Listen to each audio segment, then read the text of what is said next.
পদজা চিঠির উপর হাত বুলিয়ে দিল। যখন সে প্রথম এই বাস্তব রূপ কথা পড়েছিল, সাদা অংশে শুকনো রক্ত লেগেছিল, তার প্রিয় স্বামীর রক্ত। আমিরের শরীরে পাওয়া গেছে অগণিত কামড়ের দাগ, চাবুক মারার দাগ, ছুরির আঘাতের দাগ। সে নিজেকে শেষ দিনগুলোতে অনেক আঘাত করেছে, নিজেকে রক্তাক্ত করে পাতাল ঘরে আর্তনাদ করেছে। পদজা হাতের উল্টো পাশ দিয়ে চোখের জল মুছে দ্বিতীয় চিঠিটি হাতে নিল, ভাঁজ খুলল। প্রিয়র চেয়ে প্রিয় পদ্মবতী, আমার পাপের রাজত্বে তোমার আগমন ভূমিকম্পের মতো ছিল। যখনই দেখি তুমি দাঁড়িয়ে আছো, আমার হৃৎপিণ্ড থমকে যায়। চোখের সামনে 6 বছরে গড়ে তোলা ভারী দেয়াল ভেঙে চুরমার হয়ে যায়। আমার চোখের মণি পদ্মজা, তোমার ওই 2 চোখের অবিশ্বাস্য চাহনি আমাকে ছিন্ন ভিন্ন করে ফেলে। আমার কথা হারিয়ে যায়, আমি স্তব্ধ হয়ে যাই। খারাপের মাঝেও ভালো থাকার মন্ত্র ছিল তোমার দৃষ্টি। সে দৃষ্টিতে যখন ঘৃণা দেখতে পাই, আমার বুক পুড়ে যায়, আমার মস্তিষ্ক ফেটে যায়। তোমার আহত মুখশ্রী দেখে আমার শরীরের চামড়া ঝলসে যায়। তোমার চোখের জল দেখে সমুদ্র আছড়ে পড়ে মাথার উপর। আমার মিথ্যাচার, আমার প্রতারণা তোমাকে কষ্টের ভুবনে ছুঁড়ে ফেলে। বিষাদের ছায়া ঢেকে যায় তোমার চোখ। সেই বিষাদটুকু মুছে দেওয়ার অধিকার আমি হারিয়ে ফেলি। যদি পারতাম আকাশের মেঘ হয়ে তোমার কাজল কালো আঁখি ছুঁয়ে সবটুকু বিষাদ ধুয়ে মুছে সাফ করে দিতাম। আমার প্রথম ও শেষ ভালোবাসা, তুমি একটু দূরে সরলেই যে আমি মনে মনে পুরো পৃথিবী ভস্ম করে দেওয়ার ইচ্ছে পুষি, সে আমি পরিষ্কার দেখতে পেলাম। তোমার আমার পথ চলা এখানেই শেষ। আমি শান্ত পাথরের মতো স্থির হয়ে যাই, গন্তব্য হারিয়ে ফেলি। এই ভুবনে তুমি আমার শেষ আশ্রয়স্থল ছিলে। আমার সাথে তখন যোজন যোজন দূরত্ব। তোমার ঘৃণা ভরা চাহনি আমাকে চোখের পলকে পুড়িয়ে দেয়। তোমার আমার বিচ্ছেদ আমাকে আঙ্গুল তুলে দেখিয়ে দেয় প্রেমানলে জ্বলতে জ্বলতে আমি অনেক আগেই নিঃশেষ হয়ে গেছি। সোনালি রোদ্দুরের মতো সুন্দর পদ্মবতী, আমি তোমাকে আঘাত করে নিজে মরে গিয়েছি। যেই হাতে আঘাত করেছি সেই হাত পুড়ে যাক, পোকামাকড় খাক। তোমাকে ব্যথা দিয়ে আমি ভালো নেই। ছুরির আঘাতও আমার মনের ব্যথার চেয়ে বেশি হতে পারছে না। যদি পারতাম হয় তোমাকে ভালোবাসতাম, নয় শুধু হাওলাদার বংশে জন্ম নিতাম। দুটো একসাথে গ্রহণ করতাম না। 2 সত্তা মস্তিষ্কের দ্বন্দ্বে আমাকে পুড়িয়ে দিচ্ছে।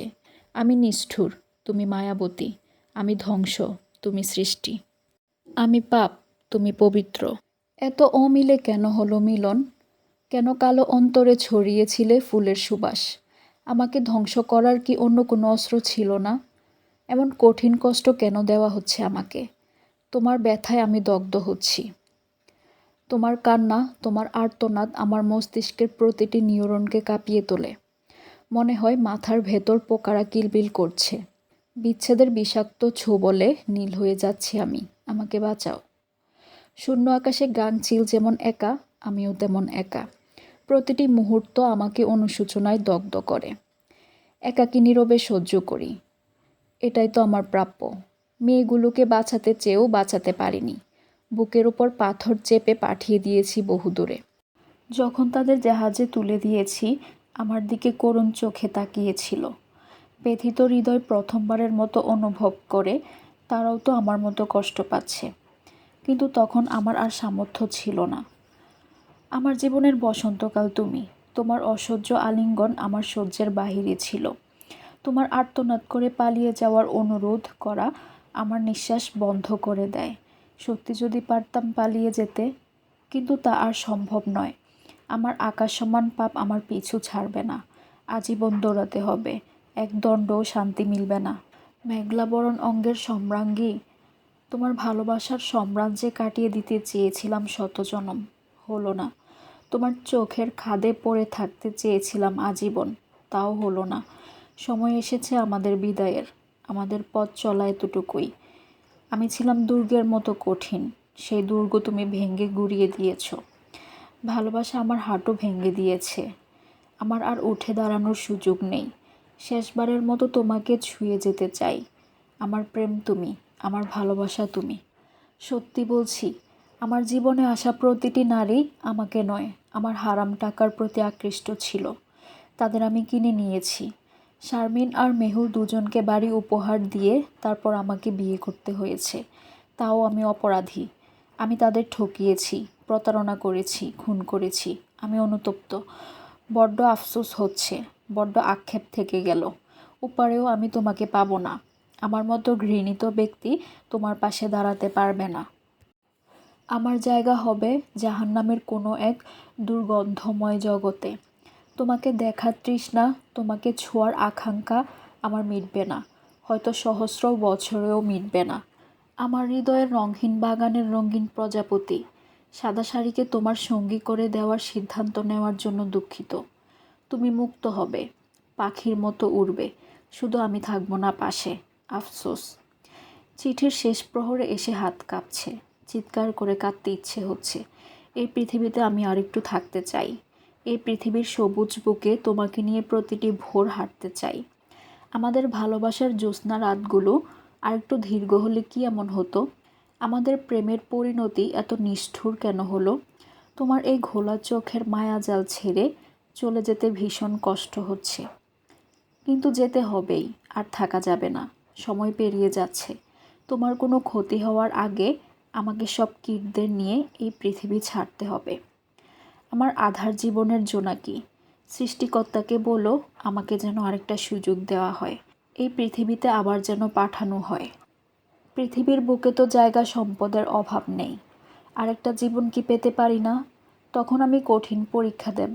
তোমাকে পেতে আগুনের উপর দিয়ে হাঁটব, ভাঙা কাচের ধারে পা ছিন্ন ভিন্ন করে হলেও তোমাকে জিতে নেব। থাকবে না কোনো অন্ধকার জগতের হাতছানি, তৈরি হবে তোমার আমার প্রেমের উপাখ্যান। আমাদের ভালোবাসা দেখে জ্যোৎস্না ও তারকারাজিরা ঝলমলিয়ে উঠবে। আমাদের আবার দেখা হবে, কোনো না কোনোভাবে আবার দেখা হবে। দেখা হতেই হবে। নিজের খেয়াল রেখো, ঠিকমতো খাওয়া দাওয়া করো। পূর্ণা মা হেমলতার কাছে নিশ্চয়ই ভালো আছে। চিন্তা করো না, পারলাম না আরও কয়টা দিন তোমাকে আগলে রাখতে। ক্ষমা করো আমায়। অতৃপ্ত আমি মৃত্যুকে তৃপ্তি হিসেবে গ্রহণ করেছি। ইতি আমির হাওলাদার। চোখের সামনে ছবির মতো ভেসে ওঠে আমিরের শেষ চাহনি। রক্ত বমি করে মাটিতে লুটিয়ে পড়ে। ভেসে ওঠে সেই শিশি, যে শিশির উপরে বড় বড় করে লেখা ছিল পয়জন। পদ্মজা দুটো চিঠি বুকের সাথে জড়িয়ে ধরল, তারপর শূন্য আকাশে তাকিয়ে দীর্ঘশ্বাস ছাড়ল। এই চিঠি যেদিন প্রথম পড়ল সে চিৎকার করে কেঁদেছে।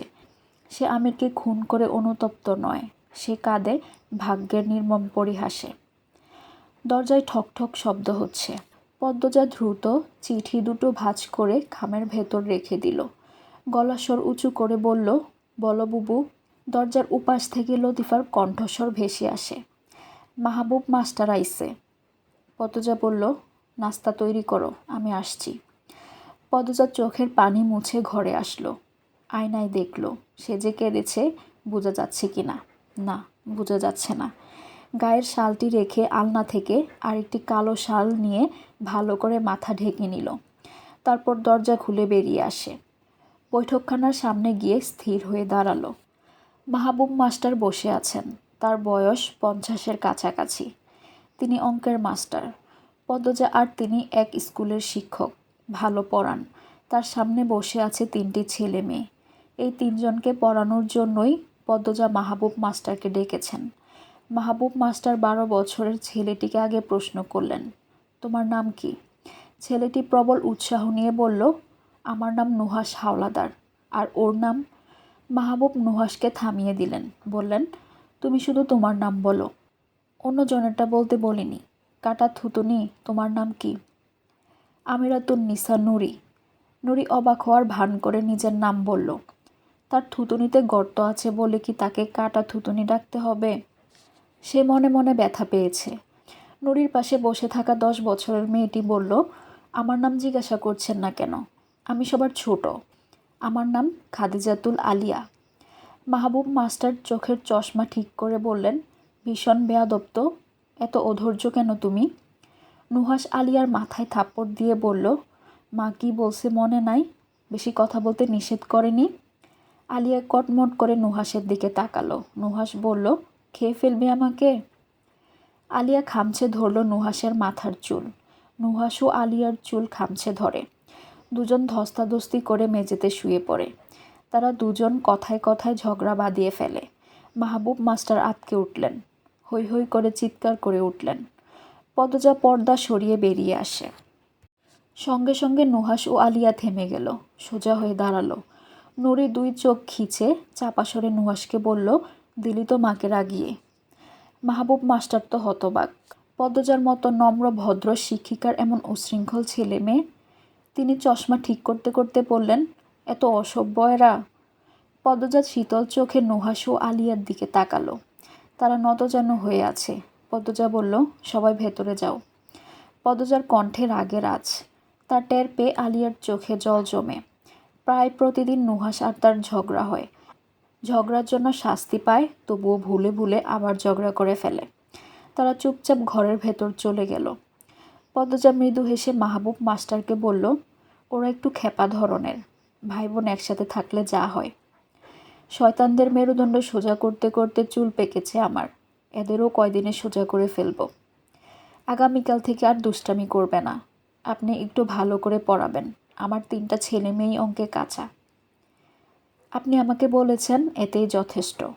অঙ্ক ওদের প্রিয় সাবজেক্ট না বানাতে পারলে আমি মাহবুব মাস্টার না। পদ্মজা জোরপূর্বক হাসল। মাহবুব মাস্টার একটু বেশি কথা বলেন।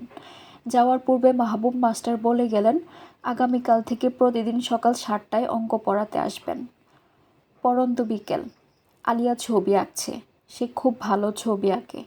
বর্ণনা শুনে হুবহু ছবি আঁকতে পারে। গায়ের রং শ্যামলা। তার নাম আমিরের নামের সাথে মিল রেখে আলিয়া রাখা হয়েছে। পদ্মজা 5 বছর জেলে ছিল। জেল থেকে মুক্তি পাওয়ার পর তার নিঃস্ব জীবনে রুম্পার ছেলে নুহাশের আগমন হয়। রুম্পা নুহাশকে জন্ম দিয়েই মারা যায়। 4-5 বছর লতিফা আর বাসন্তী নুহাশকে দেখেছে। তারপর পদ্মজা দায়িত্ব নিল। নুহাশ আর লতিফাকে নিয়ে চলে আসে চা বাগানের দেশ সিলেটে। তার নামে যত সম্পত্তি আমির লিখে দিয়েছিল সেসব পদ্মজা সরকারের দায়িত্বে দিয়েছে এবং অন্দরমহল ও অলন্দপুরের জমি জমা বিক্রি করে সেই অর্থ দিয়ে এতিমখানা, মসজিদ ও মাদ্রাসা নির্মাণ করেছে। গরিবদের খাবার, জামা কাপড় দান করেছে। একটি পয়সাও নিজের জন্য রাখেনি। খালি হাতে সিলেটে এসেছে। সিলেটে পদ্মজার রেনু নামে এক বান্ধবী ছিল। তারা একসাথে ঢাকা পড়েছে। রিনুর সহযোগিতায় পদ্মজা একটা বেসরকারি স্কুলের শিক্ষক হয়। মাস 3 পার হতেই পদ্মজা অনুভব করল তার বেঁচে থাকা কষ্ট হয়ে যাচ্ছে। মানসিকভাবে ভেঙে পড়েছে। তাই নুহাশকে নিয়ে ঢাকা ঘুরতে যায়। কথায় কথায় পদ্মজা তুষারকে জানালো সে একটা মেয়ে বাচ্চা দত্তক নিতে চায়। তুষার এই কথা শুনে বলল, পদ্মজা চাইলে তাদের এলাকার এতিমখানা থেকে বাচ্চা নিতে পারে। তুষারের ভালো পরিচিতি আছে।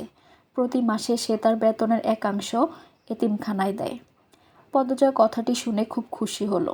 তুষারের সাহায্যে এতিমখানা থেকে 2.5 বছরের এক শ্যামবর্ণের মেয়েকে দত্তক নিয়ে নিজের মেয়ে মনে করে বুকে জড়িয়ে নেয়।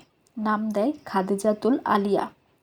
যেদিন আলিয়াকে নিয়ে বাসায় আসে সেদিন রাতে টের পেল আলিয়ার শ্বাসকষ্টের সমস্যা আছে।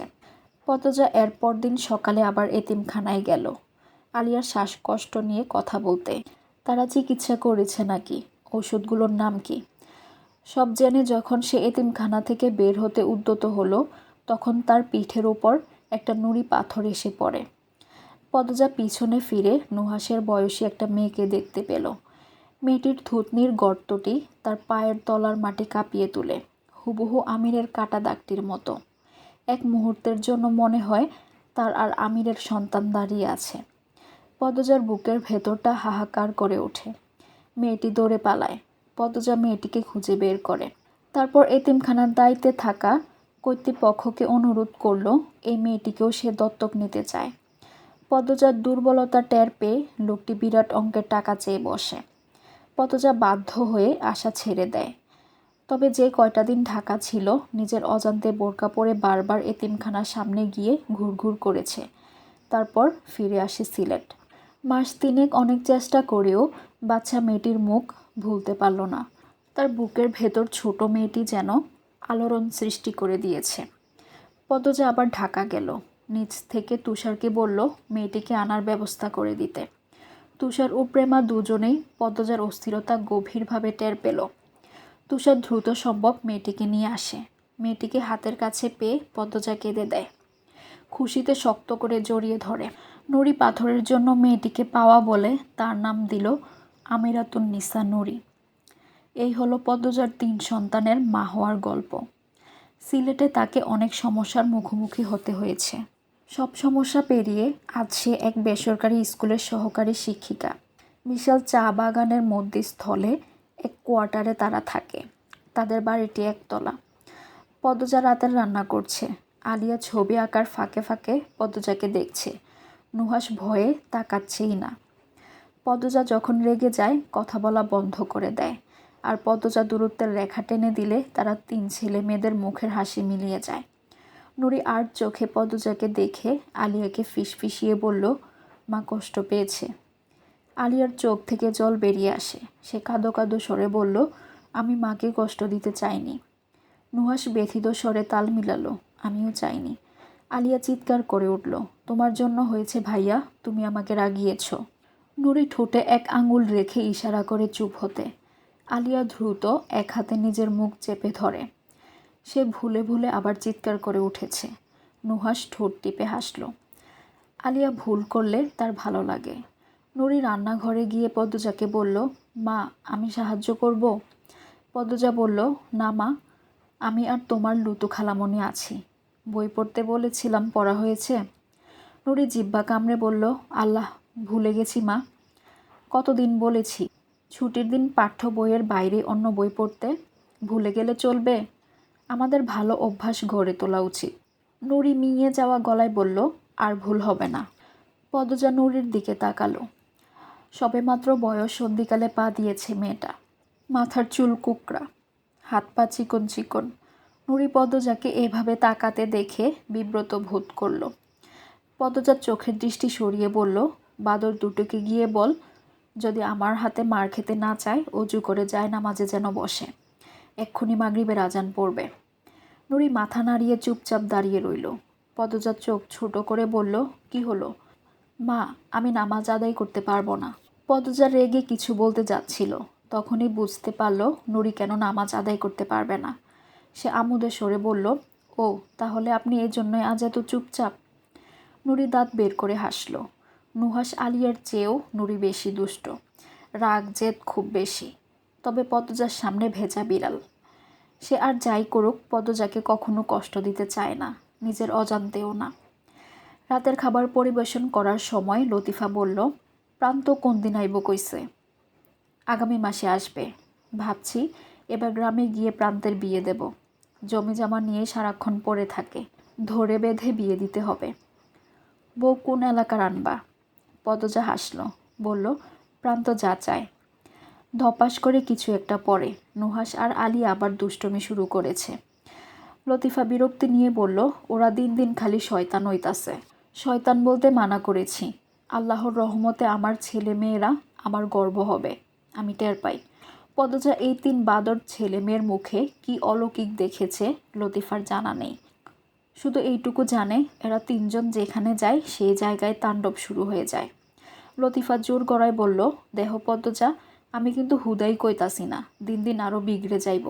পদ্মজা লতিফার কথা পাত্তা দিল না। সে খাবার পরিবেশন শেষে ঘরে চলে যায়। একদিন নুহাস ও আলিয়াকে রাগ দেখিয়ে চলতে হবে। নুহাস খাবার খেতে এসে বলল, লুতু খালামণি, মা খাবে না? লতিফা বলল, না, খাইব না। তোমরা দুইটাই যেমনে মাস্টারের সামনে পদ্মর মুখ কালা করছো, পদ্ম খাইব কেন? হে গুসা করছে। আলিয়া পদ্মজার ঘরের দরজার দিকে তাকিয়ে বলল, তাহলে আমরাও খাবো না। নুরি বলল, তাহলে আরও বেশি রাগ করবে, আরও বেশি কষ্ট পাবে। মনে ব্যথা নিয়ে মুখ ঘুমট করে তারা দুজন খেলো। খাওয়া দাওয়া শেষ করে 3 জন ঘরে গিয়ে শুয়ে পড়ে। পদ্মজা প্রতিদিন ঘুমাবার পূর্বে তাদের গল্প বলে। গত 1 মাস ধরে পদ্মজা একটা গল্প বলছে। গল্পটা এক দুষ্টু রাজা ও এক মিষ্টি রানীর। ভালোবাসা সত্ত্বেও রানী রাজাকে খুন করে। তারপর রানীর কারাদণ্ড হয়। কারাদণ্ড হওয়ার পর কখন মুক্তি পেল, পরের জীবনটা কিভাবে কাটলো বলল না পদ্মজা। সেটা জানার জন্য 3টি ছেলে মেয়ে উদগ্রীব হয়ে আছে। পদ্মজা বলেছিল আজ বলবে, কিন্তু বলার সুযোগই পেল না। নুহাস ও আলিয়া রাগিয়ে দিল। নুরি দরজা লাগিয়ে নুহাশ ও আলিয়াকে ডাকলো। একত্রে বসার পর নুরি বলল, আজ বাবার মৃত্যুবার্ষিকী, তাই কিছু বলার দরকার নেই। কাল সকালে তোরা দুজন মার পায়ে ধরে ফেলবি। নুরি কথা শেষ করে হাততালি দিল, যেন সব সমস্যা শেষ। নুহাশ ভ্রুকুচকে বলল, মা পা ধরে ক্ষমা চাওয়া পছন্দ করে না। নুরির হাসি মিলিয়ে গেল। আলিয়া বলল, পেয়েছি, আমরা সব বই পড়ে শেষ করে ফেলব, মা খুশি হবে। বছর পার হয়ে যাবে, মা 1 বছর রেগে থাকবে, বলল নুরি। তারা ঘণ্টাখানেক আলোচনা করলো। কোনো পরিকল্পনাই চূড়ান্ত হলো না। একজনের পছন্দ হয়তো অন্যজনের হয় না। হুট করে তারা পদ্মজার গলার স্বর শুনতে পেল। পদ্মজা লতিফাকে বলল, লুতুবুবু, বাড়ির বড় বিড়ালদের বলে দাও তাদের ফিসফিসানি শোনা যাচ্ছে। নুহাশ, নুরি ও আলিয়া দ্রুত ল্যাপ মুড়ি দিয়ে শুয়ে পড়ে। পদ্মজা মাঝরাতে নিজ ঘর থেকে বের হয়। লতিফা জেগেছিল, তাহাজ্জুদ নামাজ আদায় করছে। পদ্মজার সংস্পর্শে এসে তার মুখের আঞ্চলিক ভাষা ছাড়া সব পাল্টে গেছে। রিনুকে বিয়ে দিয়েই সে পদ্মজার সঙ্গী হয়েছে। লতিফা যায় নামাজ ছেড়ে উঠতেই পদ্মজা বলল, আমি বের হচ্ছি, আমাকে না পেয়ে ওরা যেন বের না হয়। আশেপাশের অবস্থা ভালো না। পাশের এলাকায় পরপর 2টো লাশ পাওয়া গেছে। এখানে আবার কোন চক্রান্ত চলছে কে জানে। দরজা বন্ধ করে রেখো। তুমিও যাইও না পদ্ম। পদ্মজা শুনল না।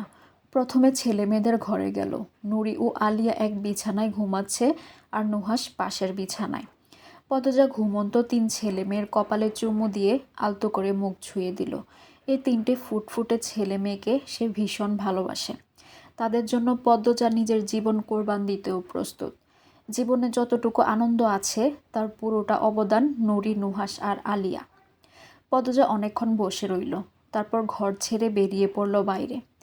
কোয়ার্টার ছেড়ে বের হতেই নিঃসঙ্গতা কামড়ে ধরে তাকে। আমিরের প্রতিটি মৃত্যুবার্ষিকীর রাত সে খোলা আকাশের নিচে কাটায়। চোখ বন্ধ করে অনুভব করে ফেলে আসা স্মৃতিগুলো। এই সময়টুকু একান্ত তার আর আমিরের। ঘণ্টাখানেক হেঁটে এসে এক পাহাড়ের চূড়ায় উঠল পদ্মজা। এই পাহাড়টি এখানকার সবচেয়ে উঁচু পাহাড়। একটা মই হলেই যেন আকাশ ছোঁয়া যাবে। আকাশের গায়ে লক্ষ লক্ষ তারা জ্বলজ্বল করছে। এর মাঝে কোন তারাগুলো পদ্মজার প্রিয়জন? পদ্মজা 1 হাত আকাশের দিকে বাড়িয়ে ভেজা কণ্ঠে উচ্চারণ করল, আমার প্রিয়জনেরা। তার এই 2টি শব্দে প্রকাশ পায় ভেতরের সব দুঃখ, যন্ত্রণা, অভাববোধ। মা, বাবা, বোন, স্বামী, শাশুড়ি সবাই আকাশটাতে থাকে, শুধু সে জমিনে রয়ে গেছে। পদ্মজা চোখ বুঝল। সাই সাই করে বাতাস বইছে। বাতাসের শব্দ শোনা যাচ্ছে, ঠান্ডায় শরীরে কাঁটা দিচ্ছে। চোখের পাতায় দৃশ্যমান হয় হেমলতার তীক্ষ্ণ দৃষ্টি, রুক্ষমূর্তি, পূর্ণার আহ্লাদ হাসি, আমিরের ছোঁয়ার বাহানা, বুকে নিয়ে কান্না থামানো। কত সুন্দর অতীত, কতটা সুন্দর। পদ্মজা চোখ খুলল। তার ঘোলা 2টি চোখ জলে ভরে উঠেছে। সে শিশির ভেজা ঘাসের উপর বসল। দিনটা কেটে যায়, রাতটা তার কাটে না। আমির শয়নে স্বপনে রাজত্ব করে। পদ্মজা অসহায় চোখ 2টি মেলে আকাশের দিকে তাকিয়ে থাকে। হঠাৎ করে যদি তার স্বামীর মুখটা ভেসে উঠত। কেমন আছে সে? পদ্মজার 2 চোখ বেয়ে জলের ধারা নামে, নীরবে কাঁদতে থাকে। কি ভীষণ অসহায় দেখাচ্ছে তাকে। দিনের আলোয় দেখা কঠিন ব্যক্তিত্ব সম্পন্ন রাগী পদ্মজা রাতের বেলায় এমন অসহায় হয়ে কাঁদে। কেউ বিশ্বাস করবে? করবে না। পদ্মজা হাঁটুতে মুখ গুজে স্মৃতি হাতড়ে বেড়াচ্ছে। হঠাৎ সে কারো উপস্থিতি টের পেল। তার দিকে কেউ হেঁটে আসছে। গত 2 সপ্তাহে 2টো খুন হয়েছে। ঘটনাটি ঘটেছে পাশের এলাকায়। এলাকাটি খুব কাছে। লাশের ছবি দেখে বোঝা গেছে কেউ বা কারা দেশে আতঙ্ক ছড়ানোর চেষ্টা করছে। সেই সাথে লাশের শরীরের ক্ষতস্থান দেখে মনে হয়েছে হত্যাকারী বা হত্যাকারীরা শয়তানের উপাসনা করে। পদ্মজার মস্তিষ্ক সক্রিয় হয়। সে তার কোমরের খাঁজে থাকা খাপ থেকে ছুরি বের করল। তারপর দ্রুত ঘুরে দাঁড়ালো। দেখল নুরি দাঁড়িয়ে আছে, তার পরনে কালো বোরকা। নুরিকে দেখে পদ্মজা অবাক হয়। সেকেন্ড কয়েকের মধ্যে অবাকের ছাপটা মুখ থেকে সরে গেল। নুরি প্রায় সময় তাকে অনুসরণ করে। সে পদ্মজাকে একা ছাড়তে নারাজ। পদ্মজা ঘাসের ওপর বসতে বসতে বলল, পিছু নিতে না করেছিলাম। নুরি কিছু বলল না। পদ্মজাও চুপ রইল। নুরি ঘাড় ঘুরিয়ে পিছনে তাকালো। নুহাশ ও আলিয়া দূরে দাঁড়িয়ে আছে। তাদের চেয়েও দূরে দাঁড়িয়ে আছে লতিফা। লতিফা নুরিদের আটকানোর চেষ্টা করেছে। কিন্তু বাদরদের সে আটকে রাখতে পারল না। পারে তো তারা লতিফার হাত পা বেঁধে ফেলে। নুরি সাবধানে ডাকল, মা। পদ্মজা দূরে চোখ রেখে নির্বিকার কণ্ঠে বলল, বলো। বাবার জন্য কাঁদছিলে? পদ্মজা নিরুত্তর। নুরি সময় নিয়ে জিজ্ঞাসা করল, দুষ্টু রাজাটা বাবা আর মিষ্টি রানীটা তুমি, তাই না আম্মা? পদ্মজা চমকে তাকালো, অপলকভাবে তাকিয়েই রইল। নুরি কি করে জানল তাদেরকে বলা গল্পটি তাদেরই মায়ের গল্প? নুরিকে দেখলে মনে হয় না সে যে পদ্মজা ও আমির হাওলাদারের নিজের মেয়ে নয়। নুরির চোখের দৃষ্টি ঈগলের মতো, যেমন চঞ্চল তেমন সাহস। সে ক্ষোভ নিয়ন্ত্রণ করতে পারে না। আশেপাশে যা কিছুই ঘটুক সর্বপ্রথম তার চোখে ধরা পড়ে। পদ্মজা নুরির প্রশ্ন এড়িয়ে চুপচাপ বসে রইল। নুরি সংকোচ নিয়ে বলল, মা, তুমি সোয়েটার পরনি, ঠান্ডা লাগবে। পদ্মজা খাপে ছুরি রেখে বলল, নুহাস আর আলিয়াও এসেছে? নুরি মাথা ঝাঁকালো। পদ্মজা নুরিকে নিয়ে নিচে নেমে আসে। নুহাস ও আলিয়ার সামনে এসে তিনজনের উদ্দেশ্যে বলল, সাহসী সঠিক সময় হতে বলেছি। এই রাতের বেলা ঝুঁকি নিয়ে মায়ের পিছু নিতে নয়। লতিফা এগিয়ে এসে বলল, তোমারে লইয়া হেরা চিন্তিত আসিল। খুনটুন যে হইল গত সপ্তাহ এর লাইগা। পদ্মজা ভ্রু উছিয়ে বলল, তাহলে ওরা আমাকে বিপদের হাত থেকে বাঁচাতে এসেছে? নুরি, নুহাস ও আলিয়া ভয়ে একজন আরেকজন চাওয়াচাই করল। পদ্মজা হেসে তিনজনকে দুই হাতে জড়িয়ে ধরে বলল, আমার সাহসী বাচ্চারা, কিন্তু এত রাতে আসা একদম ঠিক হয়নি। হ্যাঁ, আমারও ঠিক হয়নি। আমরা কেউই আর ভুল করব না, ঠিক আছে? তিনজন সমস্বরে বলল, ঠিক আছে মা। পদ্মজা তার ছেলে মেয়েদের নিয়ে পাহাড় ছেড়ে সমতলে নামে। পথে আলিয়া বলল, মা, একটা কথা বলবো? পদ্মজা আদুরে সরে বলল, বলো বাবা। মজনু স্যার রূপ কথা দিদিকে কিছু বলেছে মনে হয়। পদ্মজার কপালে চিন্তার ভাঁজ পড়ে। মজনু তার স্কুলেরই একজন শিক্ষক, নবম ও দশম শ্রেণীর ছাত্রীদের বাংলা পড়ায়। তার নামে অনেক অভিযোগ আছে, ছাত্রীদের হ্যারেস করে, শরীরে বিভিন্ন অজুহাতে হাত দেয়। বিয়ে করেছে 2টি। অনেক মেয়ে মজনুর জন্য স্কুলে আসা ছেড়ে দিয়েছে। তারা কিছু বলতেও পারে না, সইতেও পারে না। মাস 6 আগে স্কুলের এক মেয়ে দাবি করেছে সে গর্ভবতী। মজনু তাকে ভয় দেখিয়ে অনেকবার শারীরিক সম্পর্ক করেছে। মজনু অস্বীকার করে। উল্টো সমাজে মেয়েটির বদনাম হয়। তাকে আর স্কুলে দেখা যায়নি। পদ্মজা সত্যতা নিশ্চিত করার জন্য মেয়েটিকে খুঁজেছে, কিন্তু পেল না। তার পরিবারকেও পেল না। মজনু পদ্মজার সাথে ঘেঁষারও চেষ্টা করেছে অনেকবার। চরিত্রহীন লম্পট পুরুষ সে।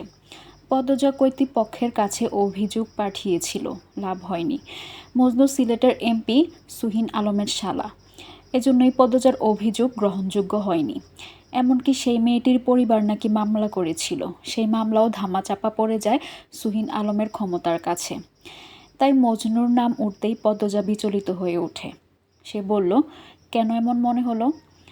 নুরি মাথা নিচু করে বলল, রূপকথা দিদিকে ডেকেছিল মনে হয়। অনেকক্ষণ পর দিদি দ্বিতীয় ভবন থেকে বের হয়। তখন দিদি কাঁদছিল। দিদির চুল ঢোকার সময় খোপা ছিল, বের হওয়ার সময় এলোমেলো ছিল।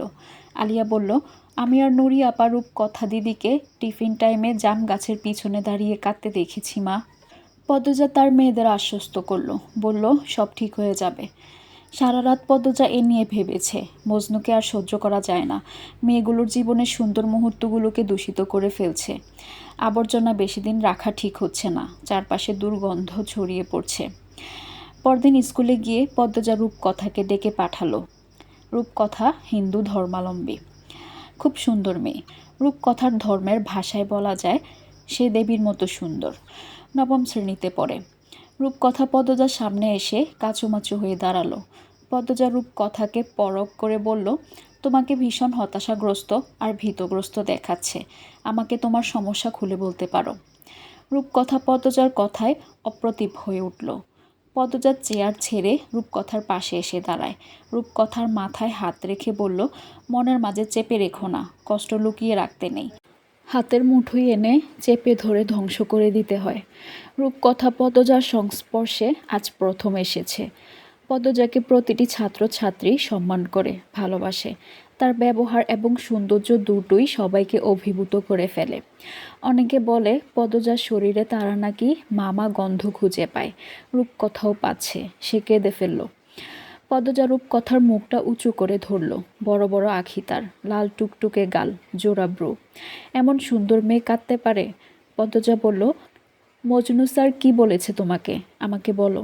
রূপকথা অনেক কষ্টে কান্না আটকে বলল, আমার মা বাবা নেই, জ্যাঠা জেঠির কাছে থাকি। ঠাম্মার কথায় জ্যাঠা আমাকে পড়াচ্ছে। দিঘিপাড়ার সতেন্দ্রবাবু আমাকে বিয়ে করতে চেয়েছেন। জ্যাঠা বলেছে পরীক্ষায় যদি ফেল করি আমাকে বিয়ে দিয়ে দেবে।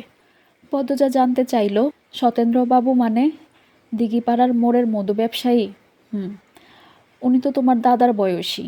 আর যেহেতু তোমার জ্যাঠা বলেছে ফেল করলে বিয়ে দিয়ে দিবে, তাহলে পাশ করার চেষ্টা করো। রূপকথার কান্না বাড়ল। পদ্মজা বুঝতে পারল এখানে আরও ঘটনা আছে। সে কোমল কণ্ঠে বলল, লক্ষ্মী মেয়ে, সবটা বলো আমাকে। রূপকথা বলল, মজনু স্যার বলেছেন ওনার সাথে প্রেম না করলে আমাকে ফেল করিয়ে দিবেন। ওনার সাথে যেন প্রেম করি। আমি ভয় পেয়ে যাই। আমি জানি না প্রেম কিভাবে করতে হয়। উনি যখন আমাকে ডাকেন আমি যাই। আমাকে অনেক কষ্ট দেয়, শরীরে হাত দেয়। আমার ভালো লাগে না। রাতে ঘুমাতে পারি না। ঠাম্মাকে বলেছি। ঠাম্মা বলেছে স্যার যা বলে শুনতে, তাহলে বেশি মার্ক পাবো। স্যার গত পরশু আমাকে বলেছে আমি আজ যেন স্যারের সাথে ঘুরতে যাই। রূপকথা কাঁপছে, হেঁচকি তুলে কাঁদছে। অনাথ মেয়েটা মা বাবার আদর ছাড়া বড় হয়েছে। আপন দাদি সমস্যা শুনে বলেছে স্যার যা বলে শুনতে, এতে নাকি বেশি মার্ক পাবে। কেমন মানসিকতা! আজ ঘুরতে গিয়ে জানোয়ারটা মেয়েটার কত বড় ক্ষতি করে ফেলবে কে জানে। মজনু সেই অভাগী মেয়েটিকেও কি এভাবে ভয় দেখিয়ে কাছে টেনেছিল? পদ্মজার রূপকথাকে বুকের সাথে চেপে ধরে। পদ্মজার গায়ের মিষ্টি গ্রানে রূপকথা ডুবে যায়। মনে হচ্ছে সে তার মাকে জড়িয়ে ধরেছে। তার কান্নার বেগ বাড়ে। পদ্মজা রূপকথার মাথায় হাত বুলিয়ে বলল, এ ব্যাপারে আর কাউকে কিছু বলো না, আজ বাড়ি চলে যাও। স্কুল ছুটির পর পদ্মজা মজনুর পিছু নেয়। মজনু তার বাসায় না গিয়ে সিলেট বোরহান উদ্দিন মাজারের পাশের এলাকায় গেল। পদ্মজাও সেখানে গেল। মজনু বারবার হাতের ঘড়ি দেখছে। বোঝা যাচ্ছে সে কারোর জন্য অপেক্ষা করছে। পদ্মজা একটা সাদা বিল্ডিংয়ের পিছনে দাঁড়িয়ে থাকে। প্রায় 40 মিনিট পর তাদের স্কুলের জামা পরা একটা মেয়ে মজনুর সাথে দেখা করতে আসে। পদ্মজা ঘৃণায় কপাল কুঞ্চিত করল। মজনু পড়ানোর জন্য নয়, সুযোগ ব্যবহার করে মেয়েদের ভোগ করার জন্য শিক্ষক হয়েছে।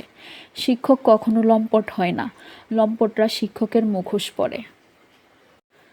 পদ্মজা পরপর 3 দিন সাবধানে মজনুকে অনুসরণ করে নিশ্চিত হয়েছে মজনু রাতে ঘুমাবার পূর্বে বাইরে টং দোকানে চা খেতে যায়।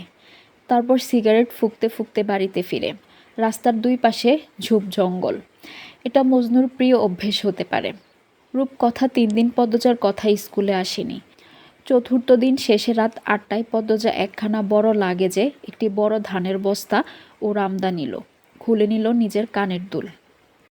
শরীরে এমন কিছু রাখল না যা প্রমাণ হিসেবে কাজে লাগতে পারে। কাঁধের ব্যাগে নিল বোরকা ও রুমাল। তারপর নতুন শাল নিয়ে মাথা ঢেকে বেরিয়ে পড়ল। রাত ঠিক 10টা বাজে তখন। চারিদিকে শুনশান নীরবতা। ঠান্ডা বাতাস বইছে। মাঝে মধ্যে শিয়ালের ডাকও শোনা যাচ্ছে। মজনু সিগারেট ফুঁকতে ফুঁকতে গুনগুন করে গান গেয়ে বাড়ির দিকে যাচ্ছে। হাঁটছে হেলে দুলে। আশেপাশে গাছপালা বেশি। রাস্তার দুই ধারের ঝোপ জঙ্গল ঘাড় অন্ধকারে ঢাকা। দূরে ল্যাম্পপোস্টের আলো নিভু নিভু হয়ে জ্বলছে। এদিকটায় মানুষজন তেমন আসে না। পদ্মজা রামদা নিয়ে একটা বড় গাছের আড়ালে দাঁড়িয়ে থাকে। তার লাগেজ ও কাঁধ ব্যাগটি কিছুটা দূরে রাখে। সে তীক্ষ্ণ চোখ দুটি মেলে অপেক্ষা করছে মজনুর জন্য। চোখ দুটি যেন জ্বলজ্বল করছে। তার নিঃশ্বাসেও যেন ছন্দ রয়েছে, শরীর ঠান্ডা করা ছন্দ।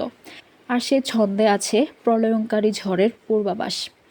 মজনুর দেখা মিলতেই পদ্মজা চাপা স্বরে ডাকল, স্যার, স্যার, যেন অশরীরই ডাকছে। মজনুর একটু ভয় করলেও উৎসুক হয়ে ডানে তাকালো। জঙ্গল থেকে কে ডাকছে? মজনু উঁচু স্বরে প্রশ্ন করল, কে? আমি স্যার। কণ্ঠস্বরটা চেনা মনে হচ্ছে, তবে কেমন যেন ভুতুড়ে এবং ভারী। মজনু হাতে সিগারেট ফেলে 2 পায়ে গিয়ে গেল। বলল, আমিটা কে? আমি পদ্মজা।